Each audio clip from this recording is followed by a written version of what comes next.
Adam has arrived. Hey, Maurice and Odie gonna take over like Zach and Cody. Black and Snerdy is the best podcast, gonna boom like Wile E. Coyote. Gonna meet magic, they move like they hairy. Ain't talking about mental health, no, it's not scary. You know that she coming up with the astrology. Mo got a comic and that's the best policy. Maurice the goat, talking about animation cause you know. Odie, she moving wavy like the boat. Watching some movies and she taking notes. Yeah, kick back, listen. Black and Snerdy have risen. Upload on a mission. 5 stars, never dissing. Black and Snerdy, ooh. Black and Snerdy, yeah. Okay, hello and welcome to another episode of the Black and Snerdy podcast, the only podcast where two sexy black nerds get together to shoot the shit. I am Mo, aka Kid Licorish. And I'm Odie. And together we are the aforementioned nerds here on episode... Shit. 157. Hold on. Shoot. Are you making sure we're on the... Yes, we are good. We're good. Sorry. How are you doing? Episode 157 of the Black and Snerdy podcast. Yes. Do you want to do that again or No, that's fine. Okay. We're good. How are you doing? Yeah. That's it? Yeah. Yeah. You're just meh? My stomach hurts. Mm-hmm. All this trouble just because I didn't get pregnant. I don't understand. Why do I have to be traumatized each month because I didn't have a little alien growing inside me? It's like the universe is trying to convince you that having a baby would be great. Sometimes I think that it's working. By pointing out the fact that you not having a baby is fucking with you. Oh my God. You know that some women don't have a period until like... Who are these women? And because after you have a baby, a lot of times you won't have your period for a while. Mm-hmm. But especially if you're breastfeeding. Like I know someone who didn't have, they didn't stop breastfeeding until their baby was like a year or so, and they didn't have a period. That's 2 years without a period. Wow. Can you imagine? 2 years? That's amazing. I was actually trying to figure out, so like how long does the body produce milk? As long as the child's drinking it. Okay, but like... Or somebody's drinking it. As long as someone is suckling from your teat. That's literally milk. The activation of it? It's okay. Well, I mean, the activation is being pregnant. You can't produce the milk without that. Although, I have heard of women who were not pregnant who were able to stimulate their... memories or whatever holds the milk to breastfeed a baby, like, but that would be just like in The Boys. Well, not that intense, but because they were like but maybe if they had the baby with them a lot, like there have been stories of like women who like adopted or something like that who were able to breastfeed. And funny enough, that show I was watching on Hulu, the Polyamory Family, your favorite show. So what did one of the wives in the group, the Polycube or whatever they call themselves, she had a baby about a year before, or I think the baby is a year or so old, and then the new wife who just had a baby, she was trying to see if she could like do some work to get her milk to start flowing again so she could help breastfeeding. It didn't work, but it is something you do. Now I'm curious, I have to look up if you could do that, if you could stimulate your glands, the milk glands, if you have never had a baby. What, with like electroshock? Like what do you mean stimulate your glands? Why would you be shocking your boobs? Because it's shocking your body to have a baby. Your body is in shock, right? Like when a baby is growing in there, your body is in shock, and that's why it's reacting in extreme ways. Like now your body is producing all of these hormones, and your feet is swelling, and your nipples are rigid, and everything is shocking because of this element that's growing inside of you. Technically, yes, your body is in shock, but there's no electric shocks happening to the body. Folks, where's the lie? It's just the hormones signal to your mammaries or whatever they're called to produce milk. But even then, sometimes you could be pregnant and push the baby out and not be able to produce milk as well, for whatever reason. So our bodies just are interesting things that anything can happen. So sometimes they, like, I guess with the women who have not had a baby or did not push the baby out to start breastfeeding, I feel like it has to be something like an extreme reaction from your body. Because I would still, if you all know, please let us write in and tell us if somebody has never had a baby, would it be possible due to their constant close proximity with an infant, would they be able to produce milk? Because the thing with babies, when they cry, that's when, usually you'll start leaking or the milk will start coming out. Really? Is that true? Yeah, it triggers the body. The sound of and that's why cats mimic the sound of crying babies. So in theory, a woman could leak milk from the sound of a cat. No, I don't think I've ever heard of anything like that happening. That's why there are such things as cat ladies. That is the most ridiculous conspiracy theory. I don't think it's ridiculous at all. That is a cross. Cats do mimic the sound of crying babies in order to get attention. This is why they're fucking nefarious. A baby, and I don't respect them or like them. A cat are two different things. No, I know they're different. Your body is not going to react in the same way because they're completely different species. Why would you start leaking for a cat? You can't feed the cat with your milk. And then I hope nobody has ever tried doing that. But cats do like milk.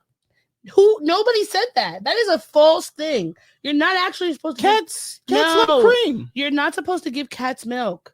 I don't know how that started. Cash rules everything around me. Cream, get the money. Dollar bill, y'all. That is a myth. That yes, people do give cats saucer of milk. They do give cats milk, but you're not supposed to. Only things that are supposed to drink milk that you're giving those to the cats are the cows. Like just the same way humans shouldn't be drinking cow milk. Like cross species milking is not good for you. So you shouldn't do that for your cats. Get them from fucking tuna and call it a day. I don't know where this I don't know how or why, because obviously this was a extremely well-known thing all of our lives. It wasn't until I think I was when I became vegan when I was like people would just be debunking all these things that I would be finding out because I was like learning more about milk and stuff like that. But yeah, you're not supposed to give cats milk. So please don't do that. Interesting. Well, you learn something new every day. Shit spread around your house. Yeah. Cat shit. Just cat shit. Maybe that'll be the Are you ready to get into this episode? Sure. Let's do a little bit of pop culture segment known as Pop Topics. When you want a hot meal without a big deal, what are you gonna pick? Pop Topics. It's an avocado. Are you gonna do that every time now with this avocado? Is that an eraser, by the way? No, it's not. Oh, okay. It's just an avocado. Oh, okay. It's an avocado. I don't even get this reference. You don't remember that little Vine or whatever that was? No, I didn't. I wasn't on Vine. But it just went viral. Was it on Tout? It was a few years ago where like these parents. It had to be more than a few years ago. Well, probably like 10 years ago, probably. Yeah. But these parents, like they were filming, giving their son, who's probably like maybe no more than 5, giving him presents, whether it was Christmas, his birthday, or whatever. And they were pulling a prank on him to see how he was going to react, right? And I guess they were like, "Oh, let's wrap up this avocado." But when he pulled it out, he was so excited and was like, "It's an avocado." Now imagine giving your child food and them being excited. That's a cool thing. That he wasn't being like an asshole about it. Like, what the fuck you giving me an avocado for?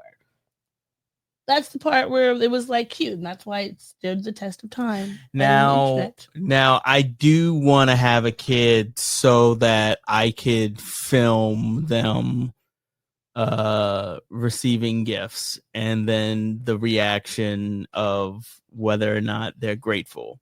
You know what I mean? Well, that was what everybody was saying. Like, he was grateful regardless of what it was. Yeah. He was grateful, and that is something that we should all learn, to be grateful. That's good parenting right there. Teaching your children to be grateful for whatever the fuck you get. But I do still believe that if you are a child and you do not like something, or a person, whatever your age is, that you can be grateful and also saying, oh, this would not be something that I generally like. This is not something that I'm necessarily into. However, I am so thankful for you for thinking about me in this time. So I don't think that you should just have to be forced to like something, because then you're going to keep getting terrible shit. However, the point is this is very true. The point is to be grateful that someone thought about you. Mm-hmm. And said, like, I want to get you something. This is something I thought you would like, whatever the case may be. Mm-hmm. And you are appreciative of that, while also saying, you know, this is not actually something I like, but I'm so grateful for you for getting this for me. Thank you so much. Because I think that is a way to keep yourself being kind. Now, how do you go about teaching a child all of that? That's very nuanced. It is, but I think that's like, okay. The other day, I saw this... to not like something, but don't say that you don't like it, but to convey that you don't like it, but that you are grateful for it. The other day, I saw this video of these parents were surprising their son with an actual, like, motor cross type of little bike, whatever. Sure. And what they gave him initially was... a helmet? No, they gave him, like, a toy one. Okay. But it wasn't a color that it was in red, and he liked the blue one or whatever, right? Mm-hmm. So when they gave it to him, he was like so excited. He was like, you know, thank you so much. And the mom asked him, because she already knew, she was like, well, is that the color that you would like? And he was like, no, this isn't the color that I would want, but thank you so much. Like, it's simple. It's that simple. He was excited. He was thankful. He was still like, this is such a great thing that you thought, you know, that I like this thing. Yeah. Like, okay, I have gotten so much Harry Potter shit. Everyone knows I love Harry Potter, right? Yeah. We're not talking about the turf, but we're just talking about the brand, right? Everybody knows I love this. So I get a lot of Harry Potter themed paraphernalia throughout the years. Even right? I've probably given you something that was Harry Potter themed. I think like a fanny pack of some kind. Yes, you did get, and now I will say I love what yours was great because it was Gryffindor, which is my house. Love Gryffindor, right? But I have gotten Hufflepuff stuff. I have gotten Slytherin stuff. I've gotten Ravenclaw. I've gotten random things from Harry Potter. When someone gave me a Hufflepuff scarf, I'm like, thank you so much. Now, the Hufflepuff is not my house, but I appreciate this so much because regardless, I'm gonna need to see documentation. You know, I don't think that you're Gryffindor, but that's neither here nor there. We got other stuff to talk about. However, it's the fact that you thought about me. You got me this thing because you know it's something I like. All right. People who've gotten me chocolates that I didn't like, but they knew I liked chocolates. It's just the thought. It's really the thought that counts. And also, I have learned it is much better to tell the person that this is thank you so much, but this is not something I would necessarily go for, instead of like when I was younger and I used to be scared to say it because I was scared that the adults were going to yell at me. Yeah. Which happened before when I was like, actually, like, thank you, but now I really don't, this is not my thing. So I used to just be like, yeah, sure. But then I would end up with like shit that I did not like. You spent your money on it, but I'm never going to use it. And I'm going to end up like throwing it out because I did not like this. So there's a way of having it both, but it is a part of, like you said. Now, see, I go the other way with it. I don't say anything because I think that you getting something that I do not like is a kind of punishment for you, because now you have to walk around the world thinking that I enjoyed that thing that I'm never going to use. That's pointless and stupid. It's a pointless and stupid thing. It is not a punishment for anyone else but you. No, it's not a I punishment. mean, it's not a punishment for you. Because I'm not using the you're thing. never going to use it, but like, what is the point? And I might throw it away. I don't know. And then you're going to continue getting stupid gifts from that. It's better to say, this is not something I am into or I like or I'm going to use versus just like, unless it's like from like your mom, because like they're always going to get you random crap. Like that dress that I wore the other day, my little boo-moo. That's not something I would wear necessarily outside, but I'm like, whatever. My mom gave it to me. That was a gift? She gave it to me. Yeah, I forgot what it was for, but it was probably like every time I see my mom, I leave with some kind of something. Sure. The last time it was a bunch of sports bras and socks and underwear. Use sports bras and socks and underwear that would not. Did you say used? Ew, no. They were new sports bras and things. Okay. But gotcha. like, I was about to say, like, hand-me-downs are a different story. Like, there's nothing wrong with hand-me-downs. no, but whatever. There's nothing wrong with hand-me-downs. That's fine. But like, there are certain things your mom or your dad or whatever they're gonna give you that you may not necessarily use or like, but you're gonna take it, right? But for other things, like if she asks me, "Hey, do you like so and so?" I'm gonna be very clear. I do not like this because this is the thing.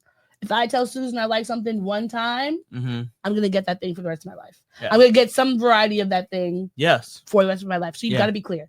You cannot beat around the bush. You can be grateful, but also acknowledge, like, actually, this is the type of thing that I would prefer to get so that you're not you're wasting her money. You can be getting something else. So that is the story of the avocado. Okay, then. Now let us get into the actual stories that we have this week. Where are we starting? So we have an update. Little Nas X. Okay. We're gonna start off with him. So tests have confirmed, back it up. We talked last week about how Little Nas X seemed to be under some sort of drug-induced psychosis or whatever because he was walking around the streets of California in his white underwear and white cowboy boots, talking to people about like going to a party. And there was this whole thing. He ended up getting arrested because when police were called to, I guess, help him, he like resisted arrest, and I think he swung at them and stuff like that. Yeah. So charged with battery, I believe. He had 4 counts. 4 counts for of assault and battery for an officer, which is obviously very big deal. Right? Yeah, these are felonies, I believe. Yes. So the tests have confirmed that he was not under the influence of drugs or alcohol during this situation, and that he apparently suffered a psychotic episode. Yeah. Now, the thing that is fucked up about this to me is that they still have him. They are still charging him. They haven't dropped the charges with this, and that really sucks because he's having some sort of mental breakdown. Mm-hmm. So in these moments, it shouldn't have been the police that picked him up. It should have been a mental health division or whomever to get him to the help he needs. And whether that would have been a rehab, if it had been drugs or alcohol, rehab, if not, some sort of rehabilitation, a mental rehabilitation center. But this is why people are always like defund and abolish the police, because you're not helping. I'm going to be optimistic and say that it's very likely that even if he goes to court with this, they will it'll be canceled out or whatever. Dismissed or dropped. Dismissed and dropped. But what would be the benefit of this young man who's only 26? What is the benefit of him going to prison? He did not hurt anyone. He did not hurt himself. He reacted erratically towards the police, but at the end of the day, nobody was hurt. So him facing years and years in prison because of a mental breakdown that no one got hurt in is crazy to me. It is crazy.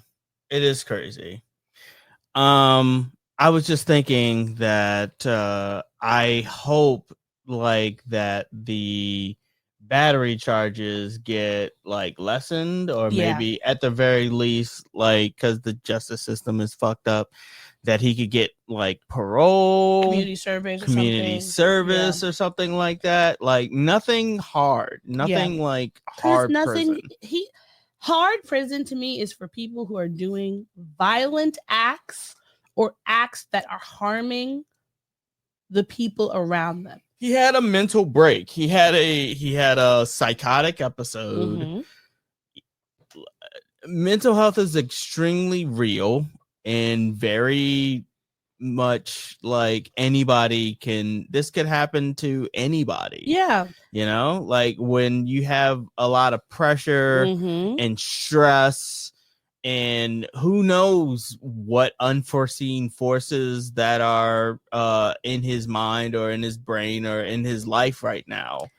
And all of that weighing on him must have snapped something, and he went on and did what he did. Well, it's unfortunate, and I hope that he gets some help for that.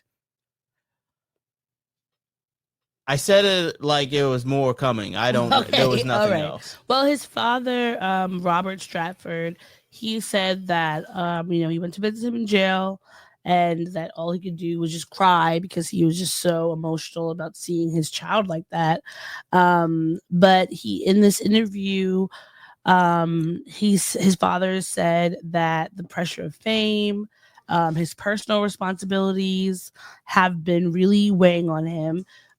He's the main provider for his family, and he's also been trying to help his mother, who he's talked about she struggles with addiction. So I can only imagine really what that's like. He's only 26, like that's a lot of pressure to put on somebody that young. And he's been in the limelight since 2018. So 2018 to now, what is that? What are we in, 2025? Yeah, 2025. 8 to 5 is 7 years. Yes. No. 2018 minus 2025. 5 minus 3 is, or 5 minus 8 is 3. And 2 minus 11.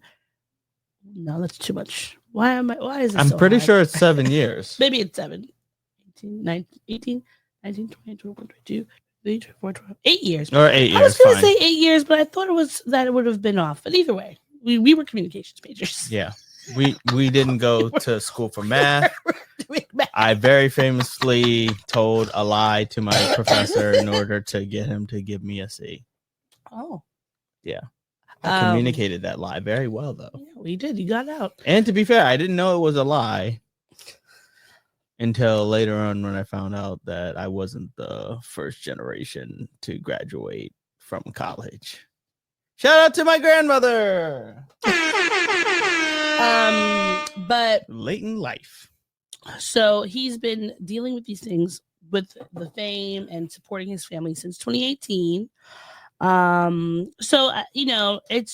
It's sad. Little Nas X, he put out when he got out of jail, he was out on a $75,000 bail. And he said that the experience was terrifying, but that he was going to be all right. If he's convicted, he faces up to 5 years in prison. I think that this is a situation where you just need to get him whatever mental help is required. If that makes mandated therapy, wellness things, even just give him community service, that's fine. But this should not be a situation where you're locking him up just for shits and gigs, like to make an example. If Kanye West can stay out of jail all of this time, there's no reason why Lil Nas X should be in jail. Exactly. And that motherfucker did Nazi adjacent shit. So yeah. And Jay Versace, you remember Jay Versace first got big with doing the videos where he was like eating and like walking down the street. He became popular, I would say maybe around 2018, 2019. No. But now he is a producer. If you probably saw him, maybe if you would recognize him. But he tweeted out along with the article about Little Nas X's not have about it being a psychotic episode. Just a reminder that this can happen to anyone. Stress and trauma overload can send your brain into a dreamlike state, and you could lose partial control of your actions and your mind. If it's something that's weighing on you heavily, please take steps to anchor yourself. And this is very true because people are going through things every day. Yeah. And sometimes it gets to be too much, and you could end up in a situation where you are, you're not behaving in ways that you might want. So people, when they're dealing with mental health issues, they deserve grace and mercy and, just kindness and love. Like, get him help. Although there were people who saw a Little Nas X on the street and were doing little videos with him on TikTok. Instead of saying like, hey, maybe I should take you somewhere. Maybe I can get you help or whatever. So maybe it's society that's sick. I mean, I wouldn't be a bad conclusion. No, seriously, this country has a built-in mental illness. Yes, it does. We are a cursed country. Yeah, we suck as a country. We're all mentally ill, and I don't even mean neurodivergent. I mean we're all mentally fucked up. You have to be mentally ill to live in this country because nothing about it makes sense. It really doesn't. There's nothing about it that makes sense. There's so many paradoxes, and most of them are bullshit. Yeah. And so you are constantly forced to live within a sense of cognitive dissonance, which eventually drives you crazy. Which is like, there was a book that I have here. I think it's called A Peculiar Man, and it's about this Nigerian. It's a fiction, but like semi-autographical. This Nigerian man is writing about how his mother, after they moved here, she started having like mental health issues and stuff like that. Sure. And I think about, it's not to say that people in other countries do not have mental illness. They have 100% do. Yeah. Right? Mental illness is across it's universal. All things. But I do believe that when the amount of people that you learn about who come here and then all of a sudden, like, it seems like they're having such a deterioration in their mental health, they're going off the rails in ways that they never were before. And I think that is directly correlated to what life is like in America. Like, there's a reason why this country is the way it is. It's not about immigrants or gay people or feminism or anything like that. It is that our society was built on bullshit, and we are all trying to live within those parameters, but it doesn't work because it is not a normal way to live. This is why we need a natural disaster to happen to wipe this country out, and so that we can start fresh. That disaster is already came. His name is Trump. But it's not. It wasn't natural. Yeah, that's not a natural disaster. It was just a disaster. It's just a disaster. I'm talking about a flood or zombie apocalypse. You know that, or an asteroid. If something like that happens, you are not automatically spared. No, I don't think I'm gonna be spared. What makes you think that I'm gonna survive anything? You want that to happen, but you don't plan on surviving. I mean, so what is the point? I mean, you could plan on surviving. Will you survive? Probably not. Like, I have a go bag. I have I have 2 emergency kits and rations and shit. What rations? Like, what? Like that a few cans of soup. You have 1 can of terrible chili in there. It's not terrible chili. It is not. Look, listen. We're gonna eat that chili at some point. I don't even know where you got that chili from. I've never seen it from him before in my life. What is it called? Wolf chili. Wolf chili, like it's from Big Mouth or something. There's nothing wrong with wolf chili. All right. If it's only time I would dare to eat a chili from a can is if it was Hormel. That would be the bare minimum. And even that, I'd be like, why would we be doing this? There's no reason. make you. It's so easy to make. All right, change. when the rapture happens and you're left on this earth with nothing but wolf chili, we'll see. We will see. No Uber Eats, no DoorDash, no fucking nothing. You can't No cook your own just salad. food. You can't cook your own food in the apocalypse. No Con Ed or Nat Grid. So you can build a fire and cook some shit over it. You could build a how fire. are you gonna eat this? You fucking can chili? build a fire. Sure. You're gonna build a fire I will. Yes. without a lighter. That's why you have to use flint and sticks and rocks. Do Were you one a Boy Scout? Do you actually do that? Well, actually, I did not make it to Eagle Scouts. Of course you didn't. Because that would have required work. It just asks a lot of you. It's very, very much like hands-on, let's do shit. And I'm like, I don't want to do any of this. Anyhow, but that's neither here nor there. You gotta earn badges. Like, shut the fuck up. Helping people cross the street, like such a nerd. Anyhow, continue. Where are we going now? All right, so those were our updates. Mm-hmm. We have some entertainment things that we wanted to share. Sure.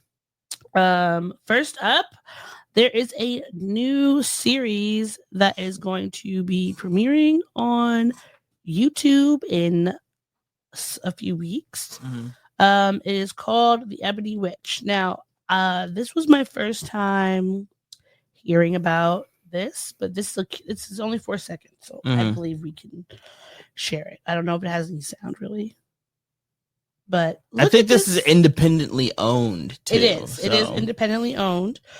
So nobody got rights. Here's the creator's Twitter page. So if you want to find more information, Poppin, the Ebony Witch. And you can see it on October 4th on YouTube. Mm-hmm. I'm looking forward to seeing it because, first of all, she's black and she's a witch. What is there not to fucking love? Here is her the YouTube page, or their YouTube page. I don't know what their pronouns are, but they have a lot of cool little clips here for you to watch. I'm looking forward to this. I don't know what it's gonna look like. Oh, there's a little teaser trailer. Let's see what this says. I mean, you're not showing it on the screen, right? I'm not. No, you're not. No, I did not know that. Yeah. Any rate. There's a little black cat. All right. All right. The animation looks very top notch. Yeah, I love that. It looks like Laxadaisy, which is another independent animation. I forget the name of the creators. It's about like turn of the century anthropomorphic cats, Mhm. gangsters. And it's very, very fun and whimsical. But I support independent animators, especially the ones on YouTube. I mean, VisiPop started out on YouTube, and now look at them. They got bought up by Amazon, and now Has Been Hotel and Hell of a Boss is coming to Amazon Prime. Oh, right. Yeah, I didn't realize, because I remember I used to watch that show on YouTube, but I don't think I ever really paid attention to the name. And then when it got big again on What, Hell of a Boss? Hell of a Boss, but the Has Been Hotel, before it went on TV. It had a pilot that was on YouTube. Yeah, so I Yes. remember watching it there. Yes. So it's like we love our independent people. Bring out your stuff, create and put things out, because you never know who's gonna be watching. You never where it's gonna go. You never know, homie. All right. A not so indie creator. Mm-hmm. Is his name Mr. Warburton? Yes. Oh, okay. Mr. Warburton has announced that code name Kids Next Door is getting a revival in a sense. They have a teaser script for Galactic Kids Next Door that they presented at the Houston Nostalgia Con, which okay. Now, do we have too many cons? Because a Nostalgia Con, I didn't even know that was a thing. First off, we've way been too many cons. Too many cons. I knew we had too many cons when we ended up going to one in New Jersey. But that was a gaming con. I know, but and I took so much time to find I'm not out. saying anything is bad with that con. I just know that once you have a con in New Jersey, that just means that there are so many goddamn conventions. Their conventions are they're not even New York proper. They're in Jersey. Yeah. Yeah. Like, that's all I'm saying. I'm not saying that the con itself was a lot of fun, and we had a lot of fun, and I had a lot of fun. I beat you in GoldenEye. That was a lot of fun, and I got to play on Nintendo 64. So, like, it was very nostalgic. But now we have Nostalgia Con. I would say I would go to Nostalgia Con. I would like to see what they got going on. I mean, if they have stuff like this, like Kids Next Door stuff, like that would be cool. Yeah, because I think usually you think Comic-Con would have all the big A names. little bit of background because I know about this. Kids Next Door was a Cartoon Network show that aired in I want to say the early to mid aughts. Yeah. And there was intended to be a continuation of the series with the Intergalactic Kids Next Door, and they even set it up in the show proper. The show was very, it was very fun, funny, and fast and action, but it had a serialized nature to it. Yeah, it did. And it set up a lot of different plots that got paid off throughout the series. When it dropped on HBO Max, that was one of the first shows that I binge watched the entirety through. That and Billy and Mandy. Billy and Mandy is so dark. Anyhow, but we're talking about Kids Next Door. Kids Next Door, they did set up a Galactic Kids Next Door premise. So that if they were to have a continuation, then like it would be a natural like ease into the next stage of show. And they've been trying to get this off the ground for years, but unfortunately fucking Zaslav has no interest in anything that has to do fucking Cartoon Network execs before Zaslav had no interest in serialized cartoons or animation in general, because like even though it's Cartoon Network has gone to shit in the last like few years. Like that could be a whole episode in and of itself. Me going off on the downturn of Cartoon Network. Yeah. Well, let's see what Mr. Warburton has to say about the Galactic Kids Next Door. We're always trying to get Warner Brothers interested and just say like, hey, look at this great thing we've got.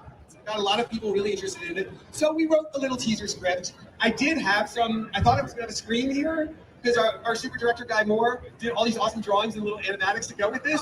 So we're going to have to do something online later with that to show you the visuals, because the visuals are so good.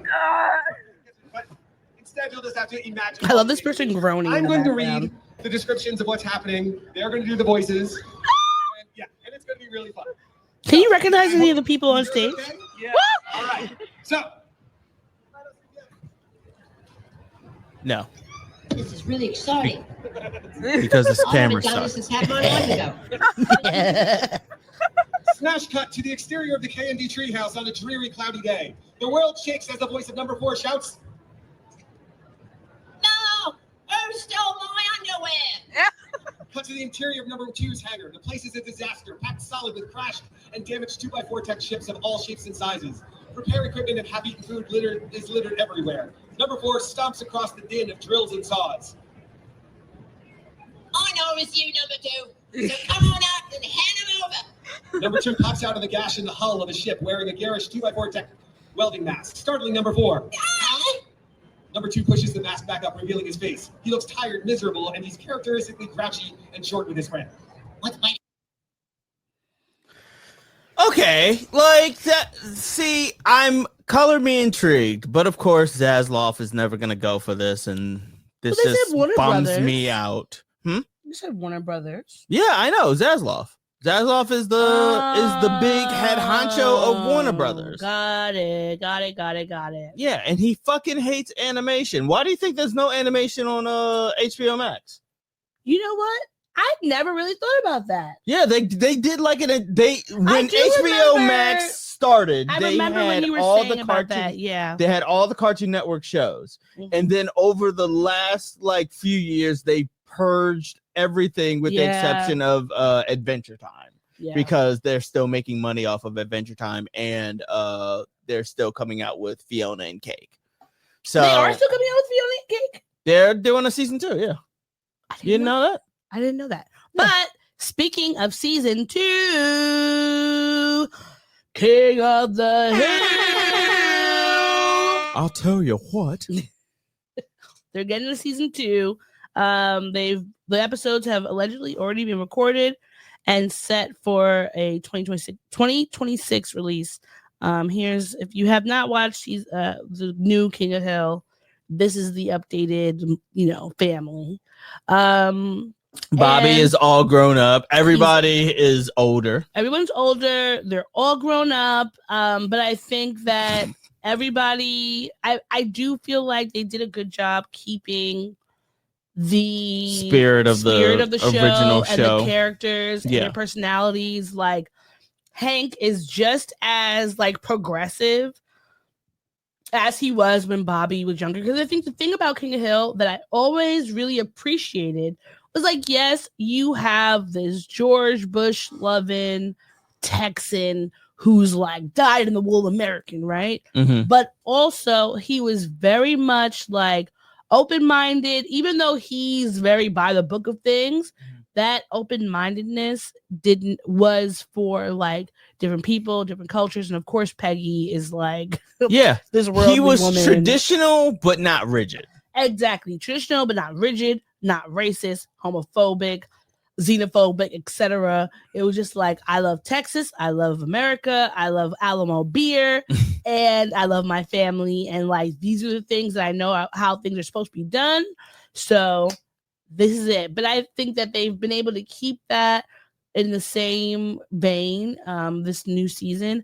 Like at one point Hank was talking about pronouns, but not like in a weird way. It was still like, yeah, he was like, are we all gendered? like I don't know which one, but like those things, I think to me I would hope that the people who are watching him in like when it first came out, like the show, would be able to maybe get back to their senses. Because like the fact that being Republican for such a long part of our lives didn't 100% equate with somebody being like racist, like you would assume, because obviously, but it's a lot. It was just like, okay, maybe you're fiscally conservative or whatever. Republicanism was an ideal as Yeah. opposed to Whatever we got going on now.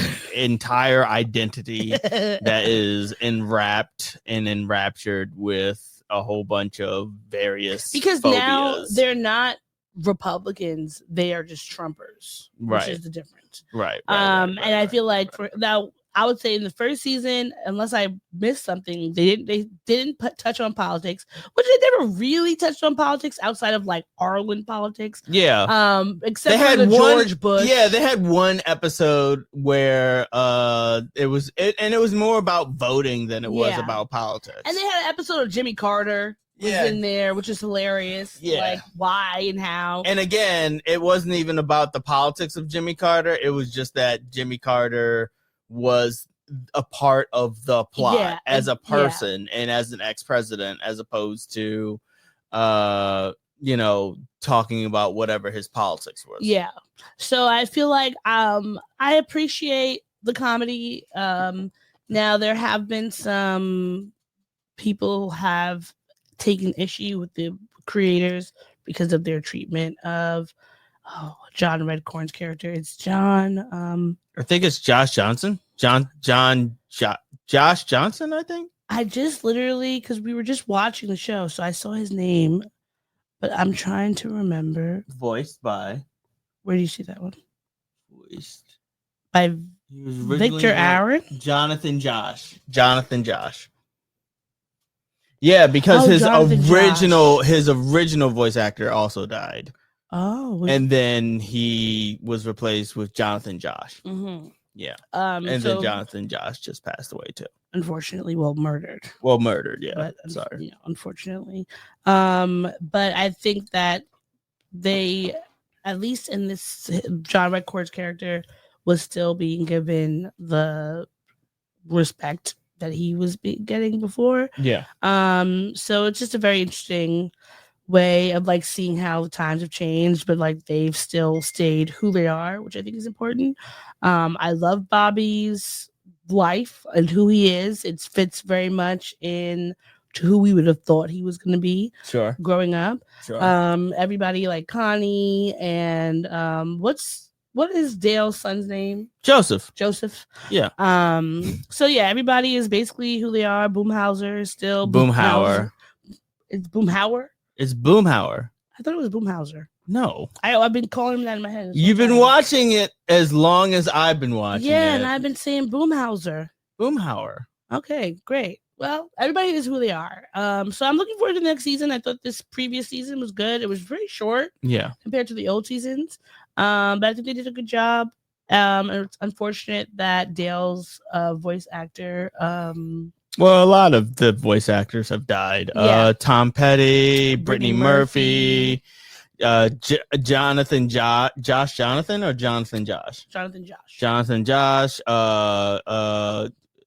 something Hardwick. Chris Hardwick? No, not Chris Hardwick. Matt Hardwick? Something Hardwick. It's something Hardwick. Jonathan Hardwick? Johnny Hardwick. Johnny Hardwick. Yeah, Johnny Hardwick. For Dale Gribble. For Dale Gribble, yeah. So, but they've made it work because it's hard replacing those people. But we didn't get to see Luann in this season. So who knows what they'll do with her voice, but hopefully if they have somebody do it, they do a good job. All right, so moving on to some movie stuff. Have you heard of this movie, The Long Walk? I literally watched the trailer right before we started recording. So, well, also same. So that's also true. Folks, where's the lie? So The Long Walk, I have been hearing about this movie, right? But I think I've even seen some like stills, but I did not realize what this movie was about until we watched this trailer. Wait, you saw that picture and you didn't think that was a horror movie? No, I thought it was a war movie. I'm going to show you all the picture. Because Lionsgate is apparently hosting a screening for The Long Walk, where they're putting customers on a treadmill faster than 3 miles that they have to walk on the whole entire movie for 3 miles per hour. And if you stop, you'll be escorted out of the movie, right? So this is... Now, just imagine being able to, like, walk, just signing up to walk for a length of a movie. But this, let me look at the runtime for the movie. The Long Walk run time. So when I saw 1 hour 48 minutes, so I feel like 1 hour 48, 3 minutes. I've walked an hour and 48 minutes. I've walked 2 hours before, more than that. Without stopping? Well, 3 miles per hour? I don't know if without stopping, because usually if I'm walking that long, I'll probably be lollygagging and getting a beverage, a snack. So I don't know about not stopping. Now, the question is, what if I have to pee? You better fucking Does that mean I can't watch the rest of the waddle. movie? You better waddle while you fucking walk. Waddle while you walk. They literally in the movie, they say like they'll give you a warning. They'll give you 3 warnings. You get 3 warnings before they shoot the shit out of you. Now, when we watch this trailer, I'm going to tell you, when I saw the pictures from this movie, I thought that it was a wartime movie. I thought it was like, what did you just put in your mouth? Nothing. What did you just put in? What is this thing? Nothing. I don't know. Is this what you just put in your mouth? No. What did you just grab off the table and put it into your mouth? Nothing. We're talking about the long walk. Oh, God. Just don't pick that up and put it in your mouth either. I'm not putting anything in my mouth other than this beverage. We're not sponsored by Tito's, but we should be. We should be. Okay, so when I saw this movie pictures, I thought it was a wartime movie. Okay, because let me put this picture up so you can know why. First, army people in their army gear right over here. They're not. Well, yeah, they have tanks. Okay, like this. I thought, in my opinion, what I thought this was going to be about was it was some kind of like walk to their base for basic training, or they're walking through the fucking forest, because I thought it was it looks like an old timey movie, so I was thinking it was like Vietnam War or something like that.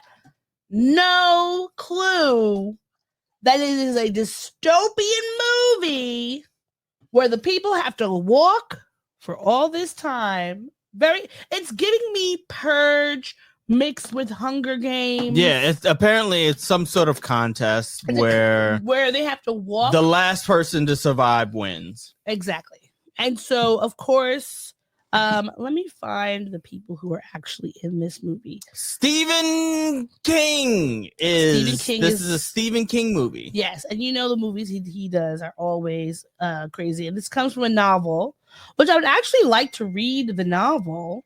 It's crazy to me that Stephen King is still making novels. But I don't know how, but this could have been an old novel. Maybe, who knows when he wrote it, because, you know, he just has a bunch of stuff. But the people in the cast, there are a few people that I recognize. David Johnson's one, but I just don't know from where. The other black guy, Tut Nyot, don't know him as well. Ben Wang. Charlie Plummer, I don't know where he's from, but I know he's from somewhere. Mm-hmm. Oh, Mark Hamill's in there. I didn't realize that. Judy Greer. Oh, Judy Greer. I love Judy Greer from Archer and from Arrested Development. So there's a lot of like seasoned, it's a mixture of seasoned and newer actors. But this is what like the storyline says. In the near future, where America has become a police state, 100 boys are selected to enter an annual contest where the winner will be awarded whatever he wants for the rest of his life. The game is simple. Maintain a steady walking pace of 4 miles per hour. That's not wrong, 3 miles. Without stopping. 3 warnings, and you're out permanently. So you might remember David Johnson from Rye Lane. Oh, that's where he's from. I like that movie. Yes, Rye Lane. Okay. He was Dom. Yeah, he was the main character in that movie. Yeah, he was the main character. I would like to watch, or I would like to see this movie, but before I would see it, I want to read the book. Because I went into Hunger Games not knowing what it was. Like, I remember, like, just... Wait, you went into Hunger Games not knowing what it was? Yeah. You didn't read the book first? And that was the first time, because usually, you know, like, I am very much, like, a read the book first type of person. Mm-hmm. But it was just my cousin Celine, like, she was like, oh, I want to see this movie. I was like, okay. This was, like, probably 14, 15. So I'm like, yeah, I'll take you. And let me tell you, when Rue dies in this movie... I was distraught. trot. Okay? There was nothing that prepared me. Warning. This is not, first of all, Hunger Games has been out for a decade plus. You don't know who's seen Hunger Games and who hasn't? If you haven't seen Hunger Games and you get spoiled about this, that is a you problem. Still watch it. It was very good. And read the book. Because after I watched the movie, it propelled me to read the books because I was like, I need to know what else goes on because I need to see the rest of these movies. And I want to be prepared before I get in there so I can, like, you know, not be stressed out the way I was in this movie. Sure. But looking forward to it. That's a horror movie I'd watch. The Long Walk? Yeah, I could watch that type of movie. It's gonna get shot. Like, it's a simple thing. It's Yeah. gonna be kind of gross, but it's not like body horror because that's the part that I really don't. Okay, yeah. So no Alien Earth for you. So this was the thing I told you. We can watch Alien Earth. It just has to be during the day. Well, I mean, just the nature of who I am and what I do, there's no way that we could watch it during the day unless it's on a Friday or Saturday. Yeah. And I'm waiting for the series is almost over. I think there's only 8 episodes. I was waiting for all 8 episodes to be done so that I could just binge it all in one sitting. You know, they say that binging shows actually makes it less enjoyable because you remember less about the show. I don't find that recall. I don't find that to be true necessarily. It depends on the level of engagement that I'm having while I'm sitting there watching the show. Like, if I'm enthralled, then yeah, I'll take breaks to like break things up and stuff like that. It's how I was able to ingest as much of One Piece as I was. Like, during a little bit of backstory, I hated the idea of long animes. I only liked animes that had a clear beginning and a clear end that only lasted like 12, 24, at most maybe 50 episodes. Yeah. But then the pandemic happened. I was trapped in my house. There was nowhere to go. And I was like, you know what? I'm spending all of my time in my house anyway. I might as well watch One Piece. And so I watched all of One Piece, I had it on 24 hours a day, 7 days a week, 365 days out of the year, because that's how much content One Piece has. Essentially it has like, it's up to like episode 1100, longest running anime something. Yeah. And I was able to, because I was gripped by the drama of it all and the story grabbed me. One Piece is peak fiction. I was able to ingest all that was being shown to me. Whereas a show like, I don't know, like I put on King of the Hill in the background, I'll binge watch that shit, and yeah, maybe like it's like comfort baby food. It's just like if you had cable and you put on TBS and you watch a bunch of Law and Order SVUs and shit like that. You're not really watching it. I'm watching it. Not really. I'm watching it. You're not really watching it. I'm watching it. No, you're not. Yeah. You're absolutely not. I am. I guarantee you, if there was a Law and Order trivia night, you would not get any fucking points whatsoever. I watch Law and Order more closely than I watch. Well, I watch SVU more closely than I watch Law and Order. Okay, so Law and Order then. Yeah. You're not watching at all. Like, I'm watching it, but it's definitely, it's more so watching you than anything. Sometimes, like, especially if I'm watching it at night. But then I usually will go back and start off from the last show that I remembered watching, and I could say like, okay, I know the plot of what this one was, so that I could be like, oh, but then this is why when I do my, whenever binge rewatches of these shows, that like some of them I really like more like the second or third time I may have seen them, because I didn't really pay attention the first time. And you always get new information. You always get to see new things. All right. More movie news. Real quick. Let's get into this little controversy with Snoop Dogg and Buzz Lightyear. Buzz Lightyear. Are you okay? I don't know. Do you need some water? Maybe. I'll just keep drinking this Tito's. So yes, Snoop had this to say about taking his grandson to see the movie Lightyear, which came out. I don't know why he's talking about this now, because this movie came out like 3 years ago, right? Yeah. But this is what he had to say about this movie experience. What you see, they putting it everywhere. Yeah. I took my grandson to see what was a movie with Buzz, like Toy Story? not that one, but the new Buzz. The Lightyear. I think it's called with Lightyear. Kiki Palmer's in that movie. Okay. She plays like the daughter. So we watching it, and the lady, which is Kiki's mama, they move on into the space years. They move down the line. They're like, man, she had a baby with a woman. Well, my grandson in the middle of the movie, like, Papa Snoop, how she have a baby with a woman? She a woman. Oh, I didn't come in for this. Just came to watch the goddamn movie. Hey, man, watch the movie. They just said she had a baby. They both women. How did she have a baby? Shh. The movie ain't over with. That's like, I'm scared to go to the movies now. Like, y'all throwing me in the middle of shit I don't have an answer for. What'd you tell him? Watch the movie. It's just popcorn. Shh. You said we don't know. We don't know. It threw me for a loop. I'm like, what part of the movie was this? These are kids that we have to show that at this age. Like that part. They're going to ask questions. Yeah. They are going to ask. I don't have the answer. Yeah.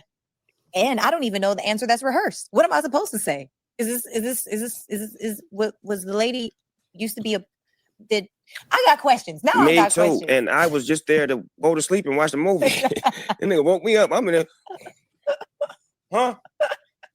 They just said that she had a baby. How? They both women. Oh man, damn. Yeah, eat this popcorn. Damn.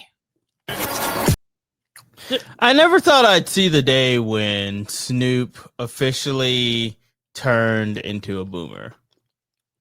Well, he's at boomer status. Like he's an old man. Like now he's that's how long hip hop has existed, and that's how long that's how old he is. That now he has turned into everybody's grandfather. Like who's just like, I don't understand how to tell somebody this information about the thing that is pretty normal now in our society. Do you want to know? Hard to explain. Like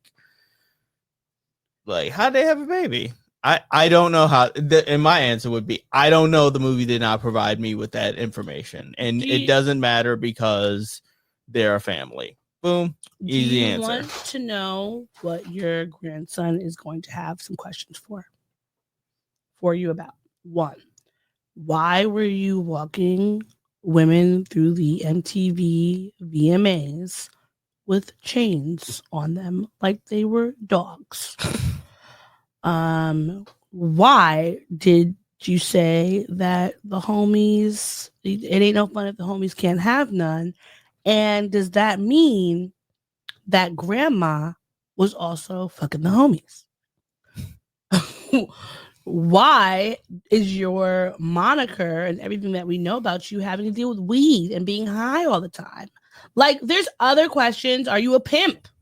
There's like, are you a drug dealer? Are you a killer? Are you a gang member? There's so many other things that you should be concerned about for your son or your grandson. And what pisses me off is that I was feeling that Snoop had made it through the 90s, 2000s, the aughts, and now here we are in the 20s, where it feels like he was in his like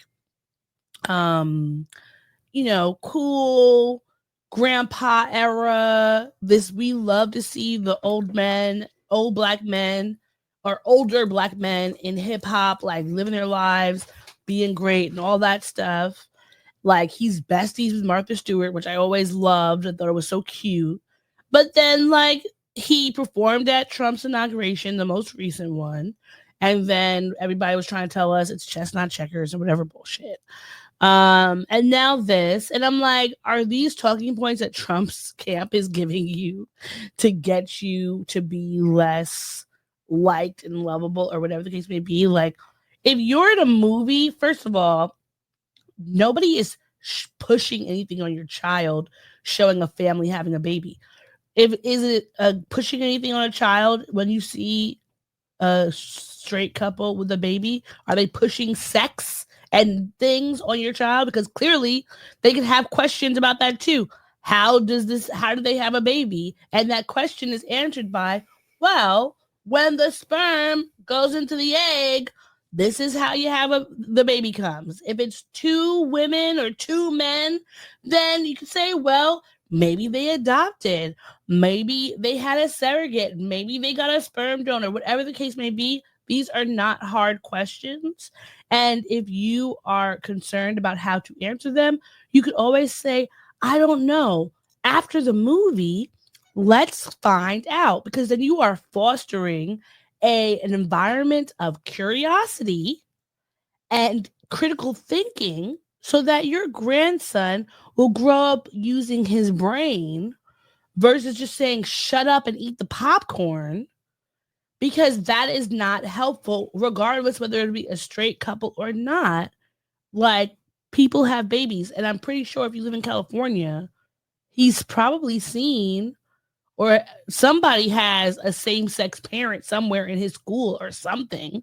And I'm sure he was asking you that not because he's so surprised that 2 women are married, but he was legitimately unsure of how 2 women or 2 men or whomever, how a same-sex couple creates a baby. Because he's a young kid. If he's seeing Buzz Lightyear, he's probably under 13.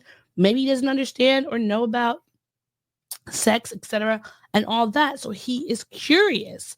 And it is a very simple thing for you to respond and not respond hatefully on a podcast that all these people around the world are going to see.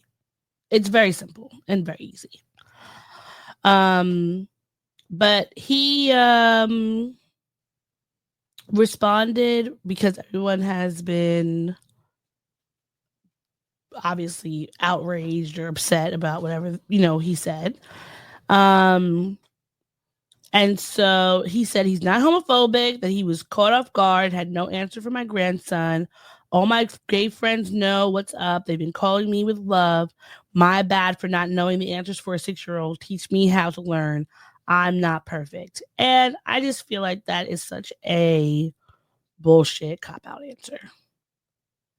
Like, it's very simple. Yeah, this doesn't upset me because he's an old nigga. Old niggas are gonna old nigga. He's not that old. What do you mean he's not that old? How old is he? He's old. 60s. He was 18 in the 90s. But the thing about it is, he grew up in the 90s. He's 53 years old, okay? Yeah, he's 53. He has, first of all, seen, heard, experienced, and lived a whole full life. There's no way that you could tell me that he is so flummoxed by the idea of somebody being in a same-sex relationship with them having a child, because he was born in 1971, the peak love, free love, and all that stuff. You cannot tell me that him, who's a rapper, has traveled the world, been around all these different places with different people, etc., etc., etc., that he has never seen a same-sex couple with a child. If he was 85 years old, maybe I could give him the little leeway, but he has been on some fuck shit ever since he came and performed for Snoop or for Trump. So I don't believe him. I do not believe him. I think that he wanted, for whatever reason, he has decided maybe it's bigger bag to be like anti people, and he's leaning into that. And then he wants all of us to think like he doesn't have critical thinking skills when that is just not true. I don't think it's as nefarious as that. I think he just had an old nigga moment. No. But I think that it is nefarious anytime someone of privilege goes on a platform and makes life harder for people whose lives are already hard.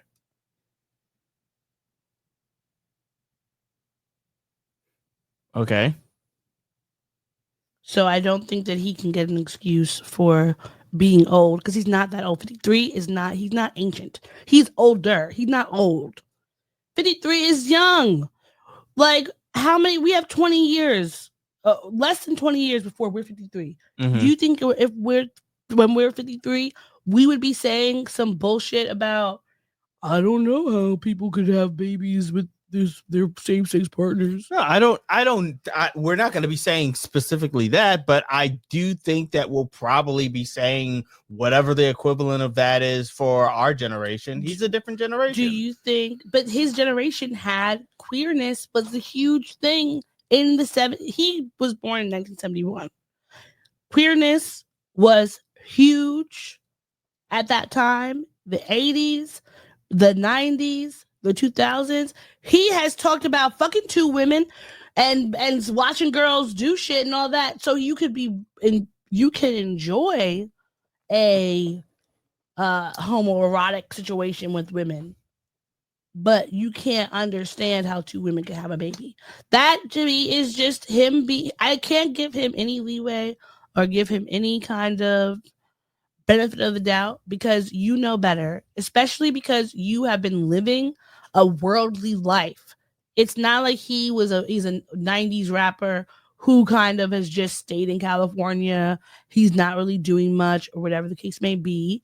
And this was a question that he decided to tell us this.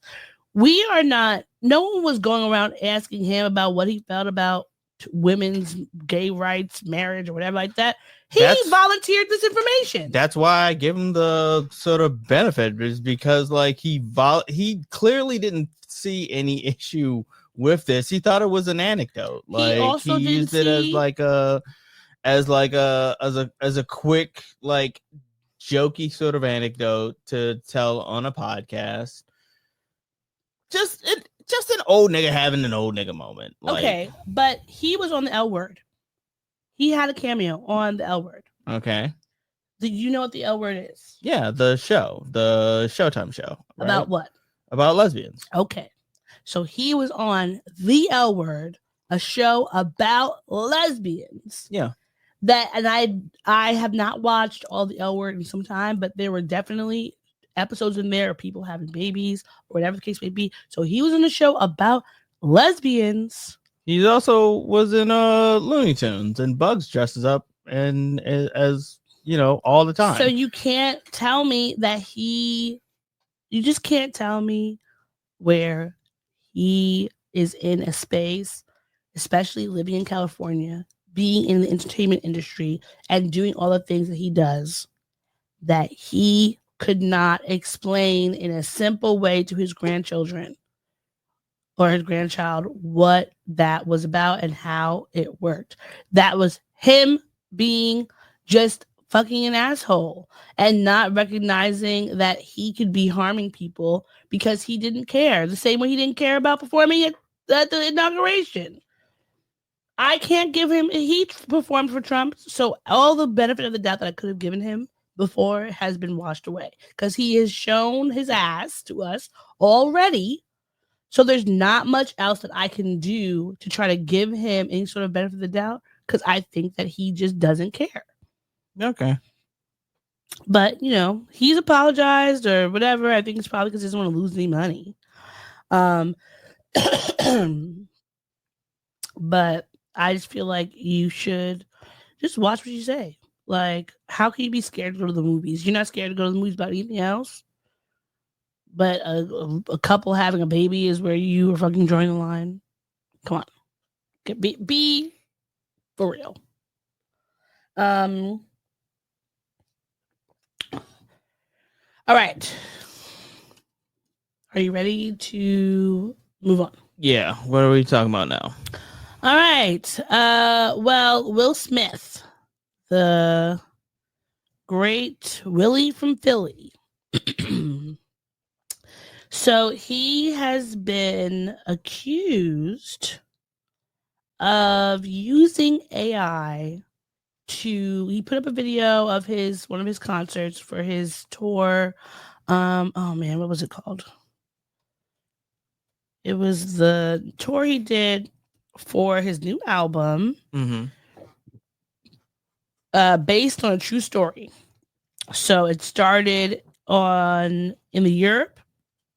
It started in Europe July 13th this year, and then it should be concluding. Actually, it should be tomorrow, September 2nd, in Paris, France. So this is the video that he is being accused of. What is it called? Of editing of putting AI in there. The brighter the heaven you get to enjoy. The harder you fall, the higher you soar. God opens a window when the devil closes the door. Dry your eyes and then you'll find a way out of the madness, out of the maze, and out of the sadness into the rains. The darkest of nights will turn into days. Every storm runs out of rain. Hold on. Don't you give up on me. No. I know you can face it. I know you can make it. Yeah. The brighter the heaven you get. First off, the song is terrible. I thought it was like a gospel song. I wasn't really sure what gospel songs can be terrible too. No, of course. I don't follow the rule of the Apollo showtime at the Apollo. Just because it's a gospel song doesn't mean that you can't perform it terribly and you will get booed for it. I told you that my ex-girlfriend did the Showtime at the amateur night at the Apollo. Yeah. Did you go? No, I didn't. Why not? She told me that she did stand up there and she did well. Wow. Well, that's good for her. But then she did open mic stand up at a mic that I was at and she did shitty. Was she black or white? She was white. Okay, that's why I was like, I don't believe you. I don't believe that you did Showtime at the Apollo amateur night and you did well and didn't get booed off stage. Did you touch the wood? I think Showtime really went down when they took away the Sandman. So folks have been wait, the Sandman's not there no more? Not the way that he used to be, because you remember he used to come out, with the broom and pulling them off the stage. Yeah. I feel like most recently when I've seen, like, I saw a Showtime, like a amateur night at the Apollo, like a few years ago with my friend Courtney. Shout out to you, Courtney. And I didn't see him. So even when remember you used to come on at 1 a.m. Yes. On the weekends, which I don't even know if that still happens. With either Steve Harvey or Monique, depending on first it was Steve Harvey, generation and then it was Monique afterwards. Yeah, but they don't really do that anymore. So no, they don't. Like a complete different thing, because that used to be a it's Showtime tonight with the women at the Apollo with the dancers. Yeah, I wanted man, to be one of those dancers so bad. You wanted to be one of the dancers? The flappers? Yeah, I loved that. Right. The peak part of the show. That was the peak of the show. That was what set it off for me. I knew, like, okay, this is going to be a good night because look at these fucking dancers. They looked amazing. But either way, people have been clowning him online. There's also some shade was thrown by Green Day, allegedly. They put up a picture of one of their concerts, said don't need AI for our crowds. But I went and looked this up to see whether this was true, because this picture, I will say, when I first saw it, it looked like AI. So you see how, like, the hands here look, that face looks like it's melting. Well, that he's white, so I mean that is true. So it could be either AI or just caucasity. But the thing about it is that there's a few things here that were pointed out by Snoops, that these pictures, the video and the pictures, are from a real concert. Mm-hmm. However, they have been used. They used for some of the videos. They were using this like the AI Editing tool, software. editing software, Mhm. to bring some of the photos to life. So that's why some of them look weird. But I know that this is something that's been happening on YouTube, and I think on other social media platforms where they will like put the reels or whatever, or cut the videos up, and they'll like put this AI editing over it. So some of the videos will look like AI, but they will be somebody. It's just right. because when you're, right, when you watch AI videos, they have that little kind of sheen to them, Mm-hmm. people's faces, which is to me always like an indicator, like I didn't like that. So this is what he was doing, but according to Snoop's, and some other people that we have looked into about this situation, he did put up things of his real concert. So I think that the more important thing to focus on is that like AI videos and enhancing your videos or photos with AI can turn out terrible. Okay, you shouldn't do it, and also it makes it harder for people to know what is real stuff and what's not, and it's already really hard for people to do that as it is, because AI is getting better with the hands, it's getting better with the feet, because remember, like, you couldn't have somebody holding hands without them all looking like all mashed up together, looking weird and shit, you know. So they've been getting really way better with that. So it's like, please everybody, focus up, go to do some media literacy, and make sure that when you're watching a video, whether or not it's actually the video, and if it's AI edited or if it's an actual AI, you just gotta really be, you gotta be so vigilant now. It's annoying. Yeah, it's too much that we gotta think about constantly. We can't even just get through. We can't even just be online and be like, oh, like this maybe looks photoshopped or whatever. Like that used to be our main thing. But now we got to deal with deep fakes, AI editing, all this other stuff. And I hate it. Sure. No me gusta. All right. Are you ready to move on? Yeah, sure. All right. So the next thing up, I don't know if we should say congratulations, but the YSL attorney, the YSL attorney, Kayla Bumpus, hilarious name by the way. Bumpus. is wait, can I say that? Yeah, that's B2K. Yes, okay, but he's featured on it, but he's not the song. The B2K is. Sure. Okay. And honestly, if we couldn't sing B2K songs because of Predator, Diddy? No, not because of Diddy, because of Predators, then we wouldn't be able to sing any of them, because Chris Stokes was 100% allegedly a Predator. So, but either way, which one was Chris Stokes again? He was their manager. He was the one that tried to convince us that Omarion and Marcus Houston were. Oh, he wasn't a part of the band. He wasn't singing the song. He was the like producer manager. Oh, like, he led them, and he led Immature / IMX. Gotcha. The allegations against him are crazy. And against Marcus Houston, it's a crazy world. But mad world. YSL attorney Kayla Bumpus came to fame when she was working on this recent RICO trial that they had. And I remember while she was working on this trial that there were certain things coming up that people were kind of side-eyeing about her relationship with the clients and if it was professional and all that.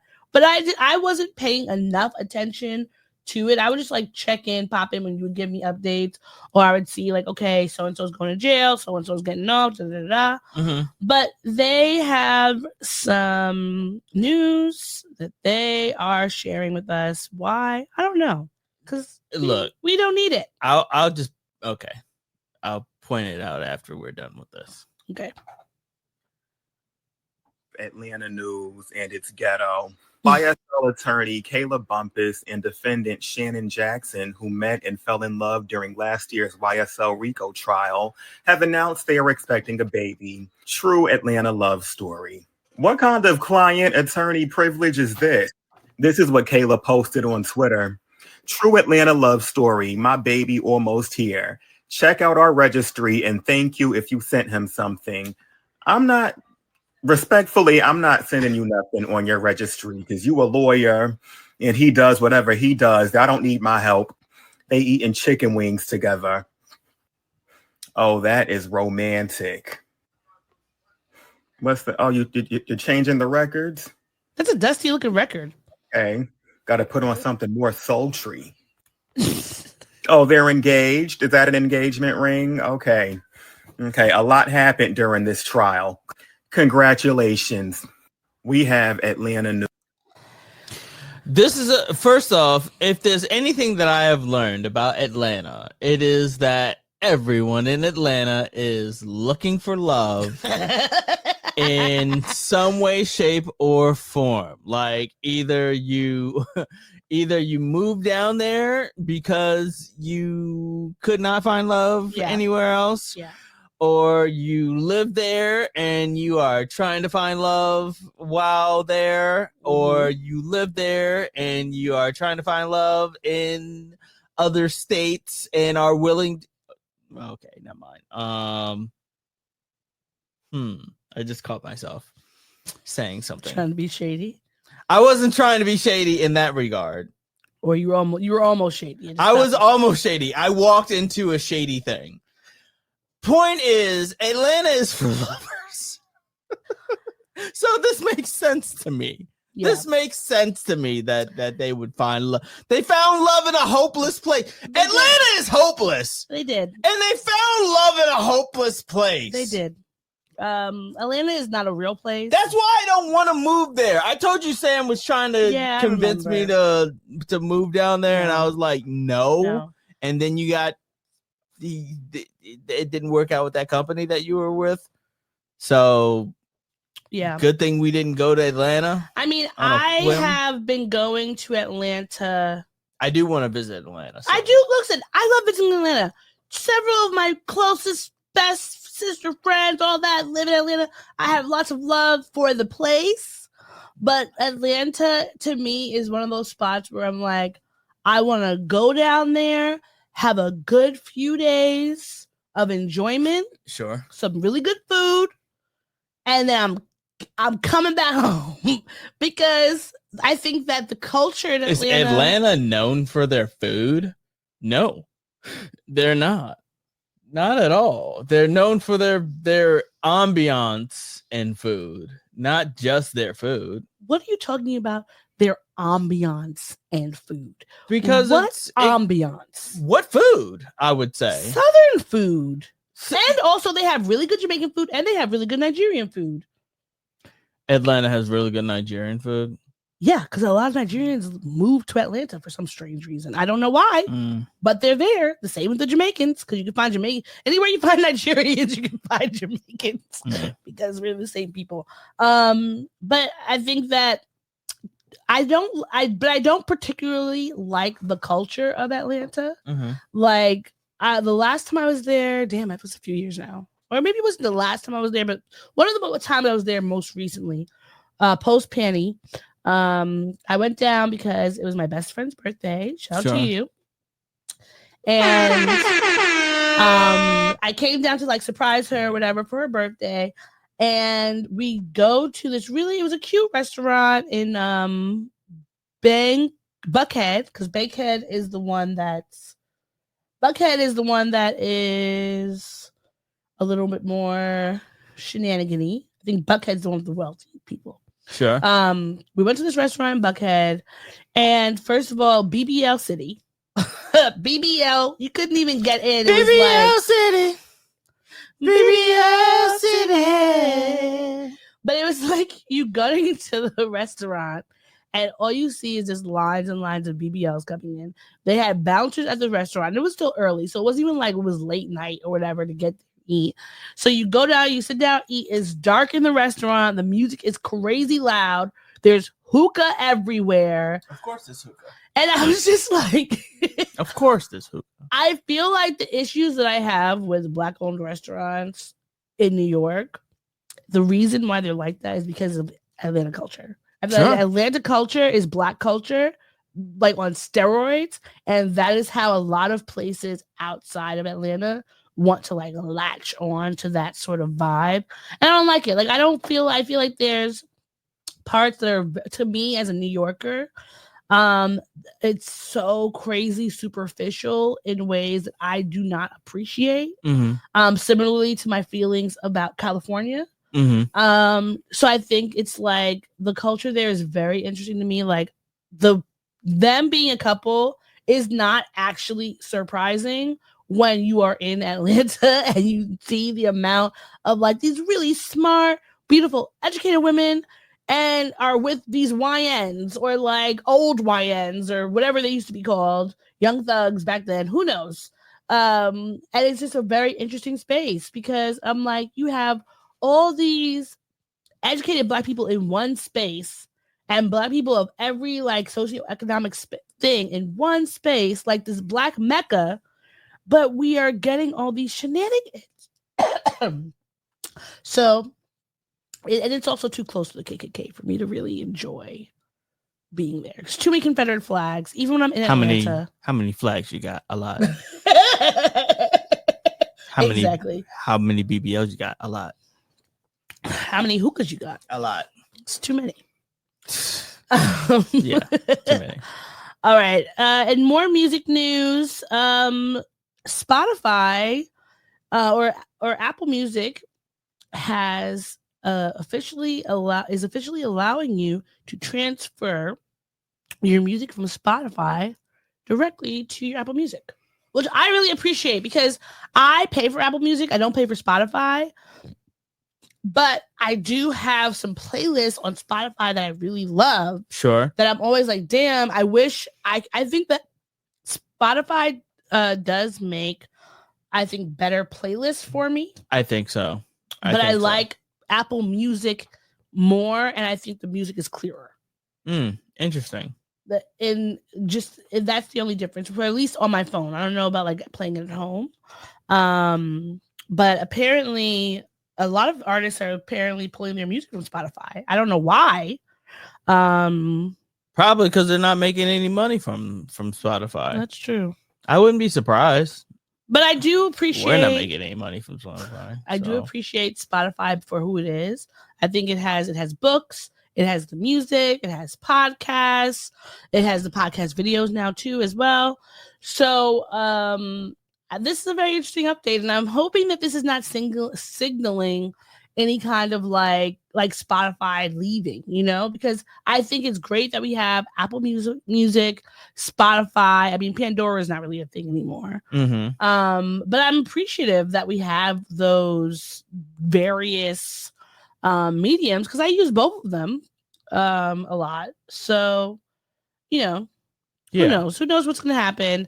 But that's just if you're somebody who likes to use Apple Music. Now you know that you have an easy way to move your music over. Yeah, of course. That's good. That's good. I personally am not going to Apple Music. No offense. I'm just now considering going to Apple TV. So it's gonna be a while before I consider going to Apple Music. Spotify has treated me well, is what I'll say. I mean, Spotify does have a lot to offer. Yeah, it does. They've had the lyrics for a long time. They've got a lot of stuff going on. So I'm just curious how this is going to impact. How is this going to impact the whole thing? Yeah. Because I want us to have more spaces to get music and entertainment, whatever, not less. So I don't want Spotify to like leave. Yeah, of course. But because there's still Tidal, which people use. I don't use it because I wasn't paying for it. So I was like, what's the point? So I don't use it. But like, who knows? There's just too many apps. Yeah, there's too many apps. There's too many choices. There's too many things to Remember you can select. when it used to be fun to say, "Oh, there's an app for that," and now it's really true, and There's too 19 apps for that one thing that you were trying to do. The appification of our culture pisses me off because you can't even sometimes like you want to buy a ticket for something. Now you gotta go and you gotta download the app to get it. You go to the doctor's office. Now you gotta download the app to sign into the doctor's office. Yeah, you're gonna get gas at some point. You're gonna have to sign into an app to get to the thing. I'm tired of all these motherfucking apps on this motherfucking plane. Like it's too much. It's too much, and our phones do not give us enough fucking space, regardless of whether you pay that $2.99 to Apple or whatever to have extra space, which because it does not do anything. All right, which pisses me off. But there's too much stuff, and we've had enough. Yeah. Well, Funk Flex and DJ Enough. There's some stories coming out in the music world, the hip hop, New York hip hop. So this came out a few days ago. Funk Flex tweeted, "This Monday, Labor Day, September 1st, will be my last show on Hot 97 at 7 p.m. All things come to an end of an era that I enjoyed very much. I super enjoyed it all. I will make the last show a great one. Appreciate everyone who has supported me over the years." Now, when we saw that, if you could see like the comments, Missy commented, "Thank you for bringing some of my records." There's all these people like talking about it. So we were like, oh damn, like Funk Flex is leaving because he has been on Hot 97 for as long as I can remember. For a long ass time. Growing up listening to him. Like that's just who it is. Him and his fucking foghorns taking over the fucking airways and not playing the damn song. Or was it foghorns or explosions? Funk Flex explosion. Maybe it was both. Yeah. And then him yell the drop. The drop of King Kong, I got nothing on me. Which is always his favorite thing, right? But there's been now some extra little there's some extra little kind of scandal going along with this because DJ Enough is out at Hot 97 after almost for 27 years, almost 3 decades. So this is what DJ Enough had to say. That Flex had a tantrum, possibly, and you know that he could be the reason why you're out. Maybe. Can you speak to that? Maybe. I think so. Maybe. I can't prove it. Okay. But in my heart, that's what I feel happened. Okay. Have you had a conversation with him? Have you seen him? No. Has he texted you saying anything? No. No communication at all. No. Do you feel slighted a little bit? I know you probably might. Yeah. Because I don't deserve that from him. Yeah. Especially, him being the creator of this radio station. He gave a lot of us, the opportunity to do what we got to do, especially in hip hop and New York hip. Yeah. Radio. So it wasn't supposed to come from him. Anybody else, maybe, but not from him. Yeah. He's supposed to be my peer, my boy. We built this building and this legacy together. Were you guys cool? Yeah, of course we were cool. So there's no rift. It wasn't supposed to be no rift. Right. So I don't understand where it came from. That's the unclarity that I don't understand. My ratings were good, and they felt good. And we haven't had a PD in the building over a year, and our ratings were on fire. So how do you get rid of somebody when we're on top of our game, especially like against our competition? That's right. Makes no sense. So I gotta ask you, were you truly blindsided, or sometimes when people get fired, there are some sort of hints, there are some sort of feelings? I didn't know it. Okay. But my wife did. She's like, she knew something was going on. Oh my God, women's intuition. How many other celebrities have reached out today showing you love? Little called up. Oh my God, yeah. Megan New Wright Yorkers. Jim Jones, Buster called me today. Nice. It's nice just having the family. Yeah. Call. Nori did a video for me, so that was dope. Nice. So what's next? I mean, where are we going to see you next? Just follow at the Heavy Hitters, and you'll find us. And stay tuned for part 2. Have any people reached out yet with gigs? Yeah, I got a couple of offers already. Okay. We'll figure out. I like that for you. We'll figure out what's happening. And I'm jumping in. Look, I'm going to Puerto Rico with the crew. I know that's right. I need to go with y'all. Figure it all out. There's a So, that kind of sucks. I think that But it seems like DJ Enough is gonna land on this feed. of course, the same way that like we talked about Stephen Colbert Mm-hmm. being like an institution, so I think that DJ Enough, to me, I always preferred him. Mm-hmm. And even in the comments, some people were like, I prefer DJ Enough than hearing those fucking horns and Funk Flex. That would always do. But Funk Flex, he responded to this video saying, Monday, 7 p.m. I got a story to tell. A lot of people hanging in this video. I think it's supposed to be hating, but I just told y'all don't play with me. No need for comments. Join me Monday. We continue comments then. So allegedly where he's gonna be telling us about what he's doing or what's going on, what happened. But Funk Flex is moving to the 5 p.m. to 10 p.m. slot after this Labor Day. He used to be at the 7 p.m. to midnight slot. And then some other shows are also going to be moved around. So we'll see. There was one video that came out of DJ Enough's last last set. And it kind of touched my heart. It was kind of sad. So this was, his last. One of my direct reports looks like DJ Enough. Leave it. I think I'm more happy to see the love in the room. But I figured since I started in 1998, we're going to finish in 1998.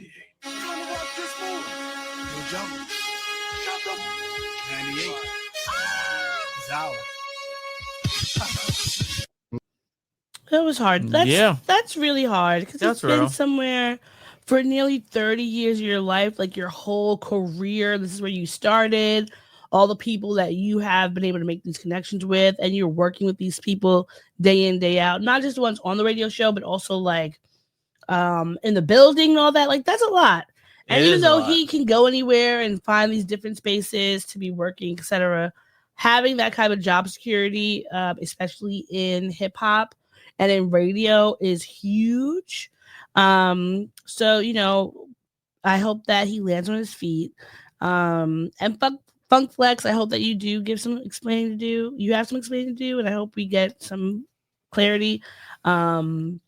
Like you've been on this radio show for a crazy long time, and you DJ Enough said he gave him his props. He said like he created this space, but we will have to hear. Like, I mean, you never know what's going on behind the scenes. But I will say, I mean, Funk Flex, I don't listen to Hot 97 that much anymore because I'm not really in a car anymore. But I can just remember being a little kid and trying to like record the music, whether it was on a CD, whether it was on a tape, and always being so annoyed because half the time you weren't getting the full song because you had to go through so many fucking. That's the only reason why I appreciate the internet. Yeah, and LimeWire. Because you could actually get download even sometimes when I would download the songs from LimeWire, they would be him on there still. I guess it's a regional thing. I couldn't escape it. I guess it's a regional thing because some I did songs not have any DJ bullshit. If there were songs that might have been like a New York song or whatever, like you would still have him on the fucking drops, and I'm like, get out of here. You're right. I just want to hear the fucking song. If you can't do that, I don't want to hear. Yeah.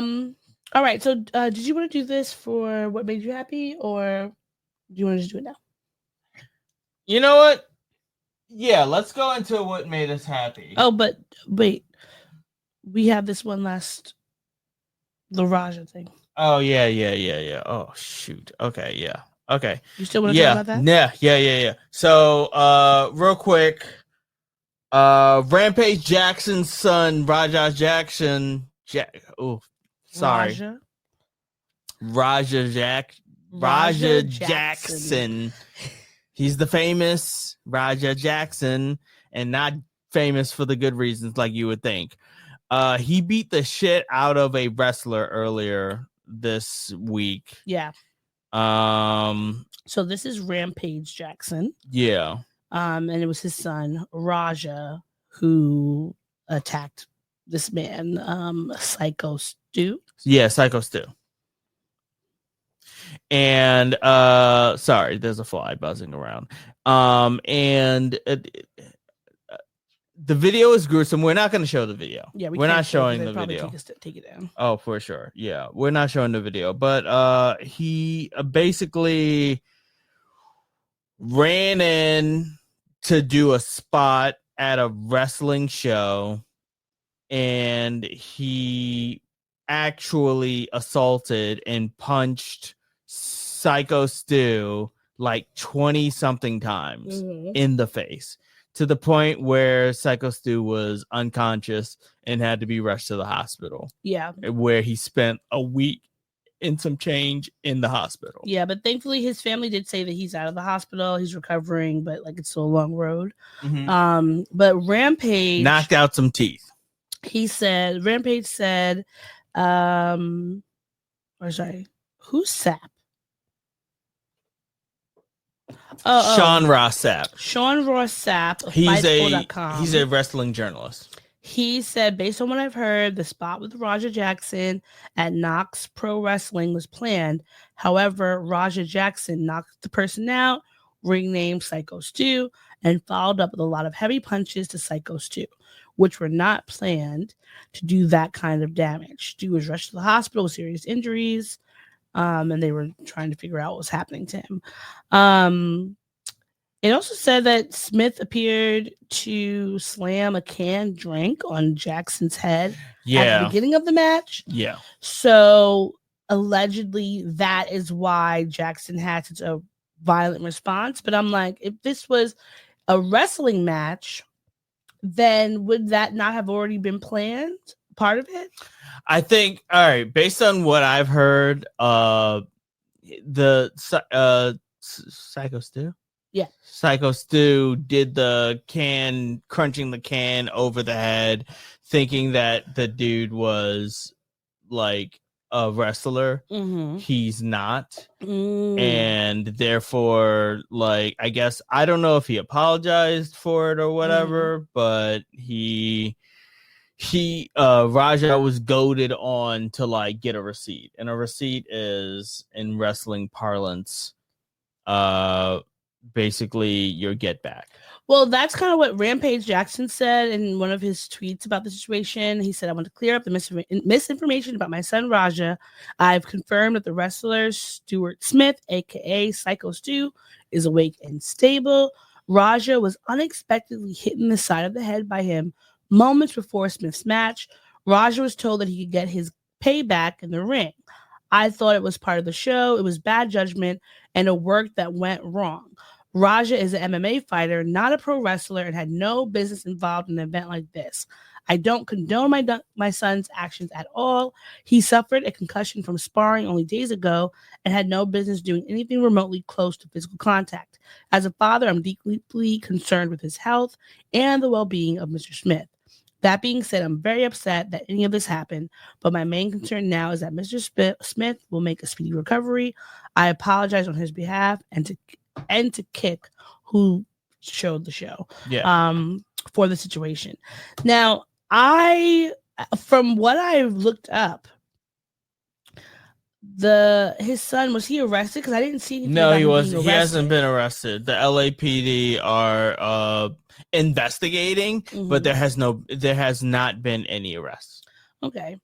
Well, the good thing is that Mr. Smith is awake. He does allegedly, according to his family, have recollections of the events of the attack. So hopefully that means there's no traumatic brain injury. Sure. But I think it is crazy to have an MMA fighter with a wrestler. You know, like there's two different things, especially. Well, it's not that crazy. I mean, Bobby Lashley and Brock Lesnar are but they are MMA also fighters. Professional entertainment wrestlers, so they have learned how to move. So like, they're very strong.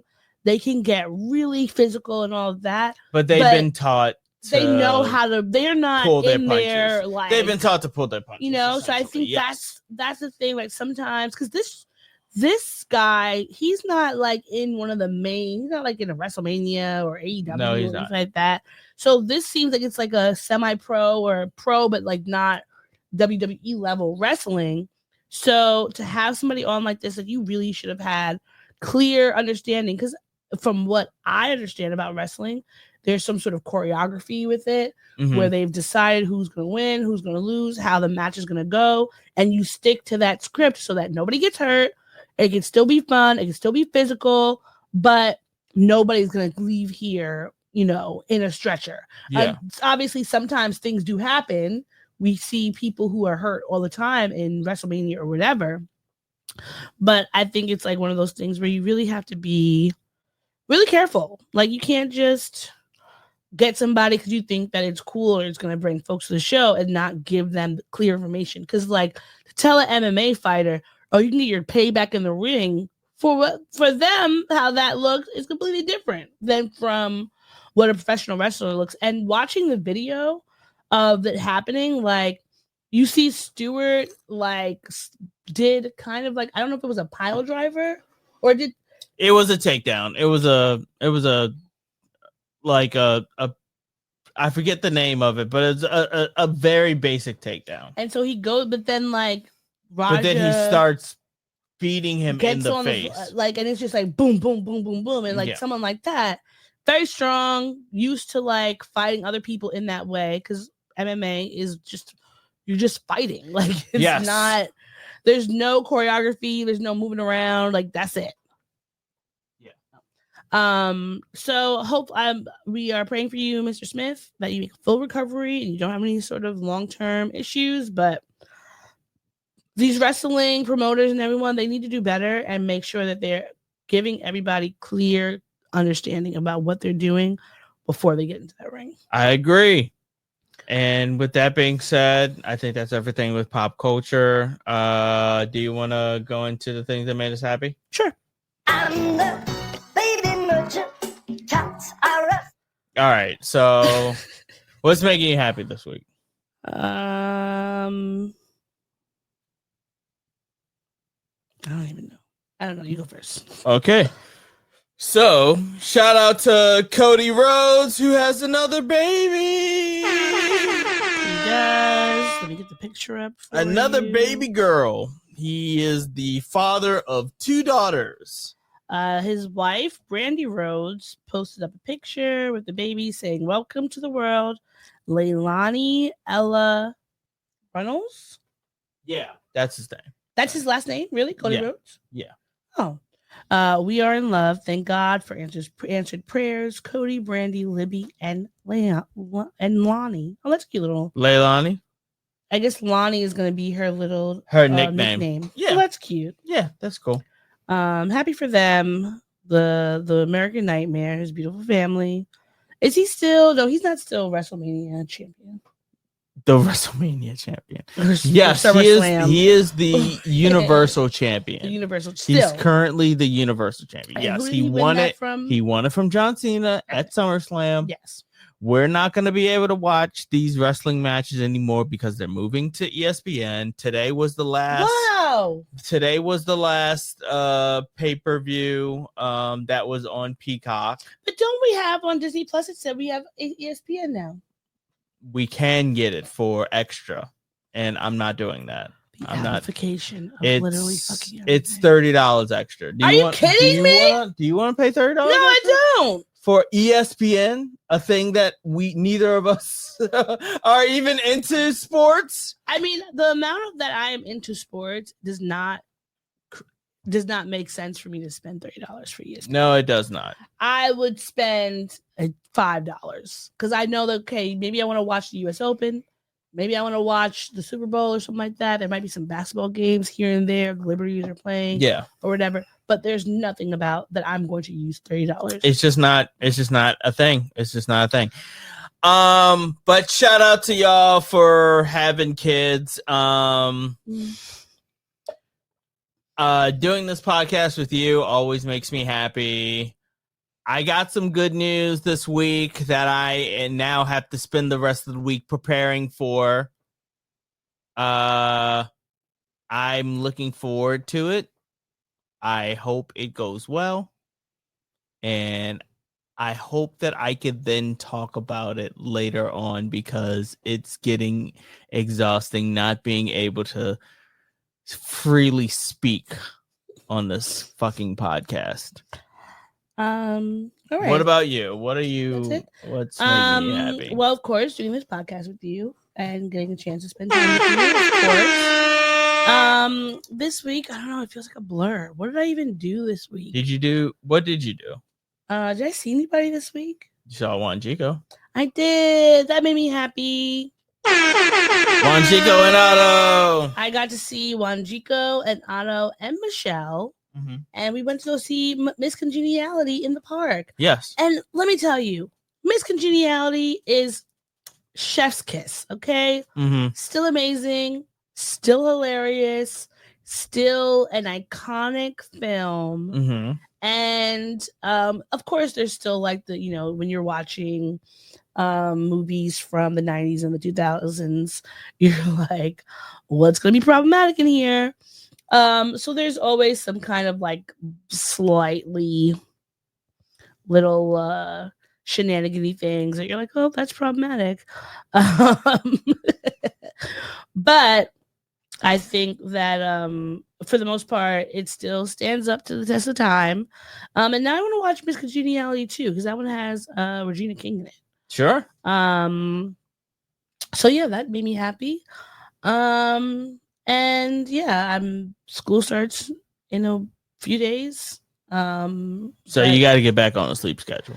I know it's hard. I really don't know how I'm going to do it because it's been fucking terrible. Yeah. But I'm, that kind of is in some ways making me happy. But otherwise, just like living life, being here, and figuring it all out. Mm-hmm. Adulting. Mm-hmm. But why'd you take it off? Because we're wrapping up. Okay. Yeah. Anything else? No. Oh, I can't anymore. You took the ticker off. Okay. Oh, shit. What happened? I kicked the thing. I didn't mean to do that. Well, if that's all, then that's all. Yeah, if that's everything, then that's everything. Tune in next week for more of the Black and Snerdy podcast. Hopefully, now that we are caught up on everything with the exception of YouTube, we will be uploading these on a regular basis. Until next time, take it easy, keep it sleazy. Bye. Bye.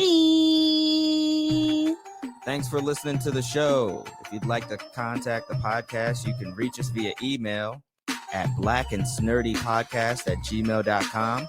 You can also find us on Instagram and TikTok at Black and Snerdy Podcast, as well as on Twitter at Black and Snerdy. You can find me, Maurice, on all social media under the handle Licorish is Legit. That's LICORISH is legit. And you can find me on Instagram. It's ThatsOD_THATSOD.E. And on Twitter, THATSOD_E. And don't forget to like, rate, and subscribe to us. Tune in next time to the Black and Snerdy podcast, where nerds of a feather flock together. Remember, bye. Boy. Not yet. No, this is keeping it. We're keeping this in. Don't forget to take your meds and your subs and drink water.